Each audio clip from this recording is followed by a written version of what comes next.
You're watching Gravitas. A little-known aspect of Prime Minister Narendra Modi's swing through Europe is the search for allies. Donald Trump's election has upset long-standing strategic relationships.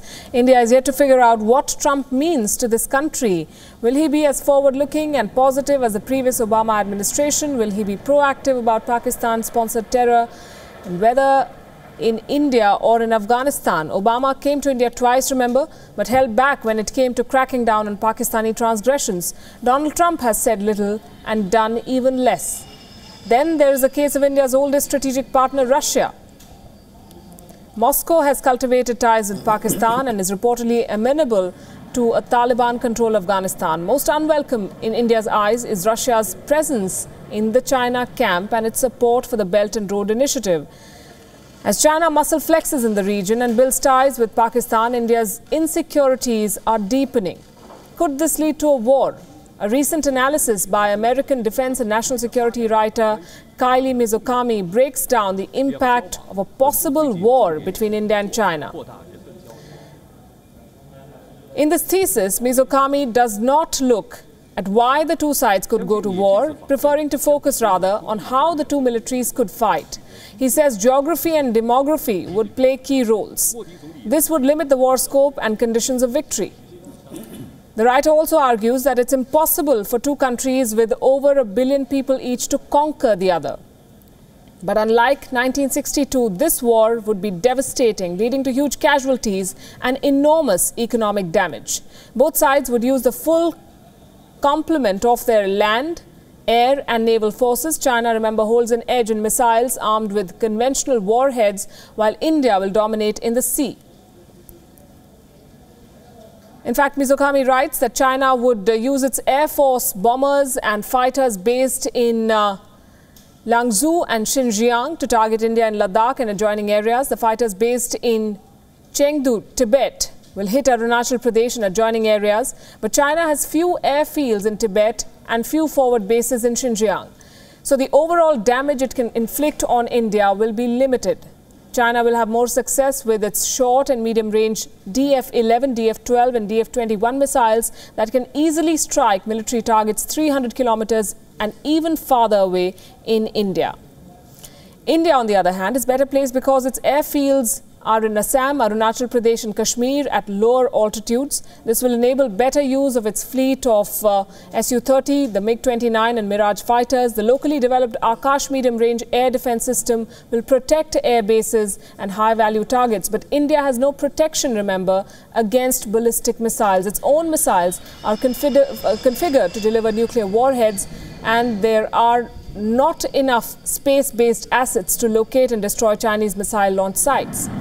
On the ground, a war between the two armies could be limited to Xinjiang, Ladakh and Tibet or Arunachal Pradesh. The rugged mountainous terrain will make it difficult for mechanized forces to move. Any massed attacks could be easily stopped with artillery by either side. But India has an edge when it comes to the sea. The war would be really decisive there because India sits on the Indian Ocean, which is China's jugular vein. The Indian Navy could block flow of fuel to China. India's allies, Japan and Australia, could choke China's supply lines through the Western Pacific. Mizokami also believes that any India-China war would be brutal and short. Chinese missiles would inflict enormous damage on Indian strategic targets and its cities. There would be huge casualties. Equally, India could retaliate, targeting China's prosperous eastern seaboard. Add to that Western sanctions on China, resulting in economic dislocation, social unrest and possibly mass protests against the Chinese Communist Party.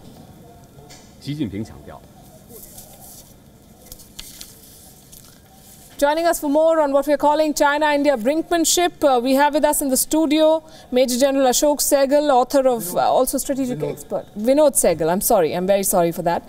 We also have Atul Aneja, the China correspondent of The Hindu, joining us from Beijing on Skype. Good evening to both of you. Atul Aneja, we know this is largely hypothetical, but if it were to happen today, how do India and China stand? No, I think it's completely hypothetical because you have to take into account the nuclear dimension. Remember the India-Pakistan Op Parakram and after post the nuclear tests. I mean, we were very clear that because of the nuclear dimension, if we have a window of war to Pakistan, it would be less than about 4 to 5 days. And if you recall, we had to mobilize the strike corps immediately because the window was so small. So I think the nuclear dimension is being ignored largely in the analysis of the author you're talking about. I do not see how the two countries with nuclear arsenals are going to go ahead with a war. You can see low-intensity conflicts, you can see support for terrorism, covert action, but it is completely, given the nature of the leaderships in both countries, that they would resort to a war, even if tensions were to increase. So I think that is completely out of the window, a scenario of a full-scale war between India and China. There can be conflicts fought in other ways. There will be a lot of economic friction. There can be low-intensity conflict, as I said. But I don't see the scenario of a full-scale war between the two countries. Your take, General Sehgal. Is a military clash out of the question now? This gentleman is an American. You will never hear such writing or talk from Europe or anywhere else. This is fanciful beyond belief, and he's even gone into the nuts and bolts of it. I totally almost rule out an engagement of this nature mentioned between China and India in the foreseeable future. There are several reasons for it. The first is today China is very comfortably placed in the world. It has almost managed to get Mr. Trump to back off on the South China Sea. Mr. Trump is dependent on China for Korea. And looking elsewhere, Russia and China are comfortable. China has got its way in all spheres. Why would it want to rock the boat?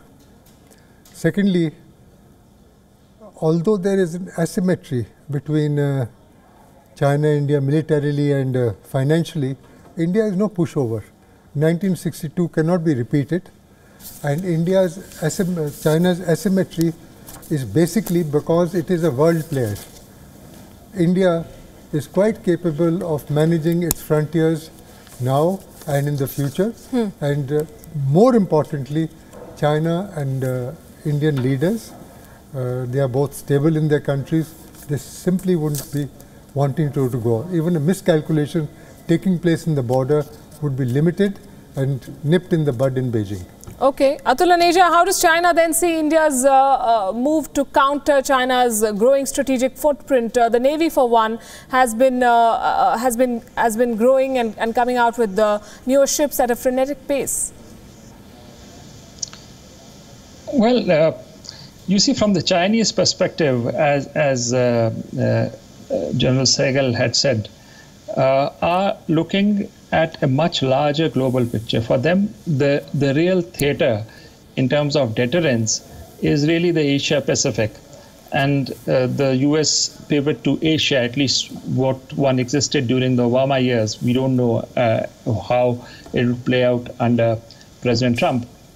So you are basically building a deterrent vis-a-vis the American accumulation in the Asia-Pacific, in South Korea, in Japan, and in the other bases, Singapore, Australia, etc. So the Chinese response basically has been defensive in the sense of submarine-based deterrent, nuclear deterrent, along with missiles which can target specifically aircraft carriers, because that is America's strength. So that's been the Chinese posture, and really India is a sideshow given the overall big picture of how China looks at the world. As far as India is concerned, yes, we have to continue on a dual track with China while we need to build our own deterrent. And here, what we are really lacking is credible nuclear submarines, so that we have a credible second strike capability as a deterrent.